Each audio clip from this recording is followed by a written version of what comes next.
ஒரு கமிஷனா இருக்கிற ஏன் இப்படி பொய் சொல்றாருன்னு தெரியல. ஒரு பக்கம் இது என்ன ஆளுங்கட்சி அழுத்தமா? இதே நீங்க இந்த மாதிரி ஒரு பெண்களுக்கு பீகார்லயோ குஜராத்லயோ பஞ்சாப்லயோ எங்கேயாவது நடந்தா உடனே இங்கிருந்து நம்ம கனிமொழி மேடம் களத்தில் இறங்கி குரல் கொடுக்க ஆரம்பிச்சிருவாங்க. அப்புறம் தமிழ்நாட்டில் இருக்கிற பல மாதர் சங்கங்கள் மாதர் குல விளக்கங்கள் எல்லாருமே குரல் கொடுக்க ஆரம்பிச்சிருவாங்க.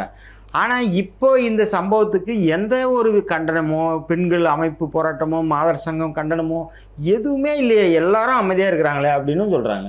ஏங்க திமுக ஆட்சியில் போய் நீங்கள் வந்து போராட்டம் பண்ணலாமா? அப்பா அரசு வந்து எல்லாத்தையும் சரியாக பார்த்துக்கும் என்ன அது அப்படிங்கிற ஒரு மித்தை வந்து மக்களுக்கு இருக்குதுல்ல. இப்படி பட்டப்பகல்ல ஆம்ஸ்ட்ராங் அவர்களை வெட்டி கொன்னாங்க. ஆமாம், எப்படி அந்த மாதிரி சட்டம் ஒழுங்கு சரியாக பாதுகாக்கப்படுதா?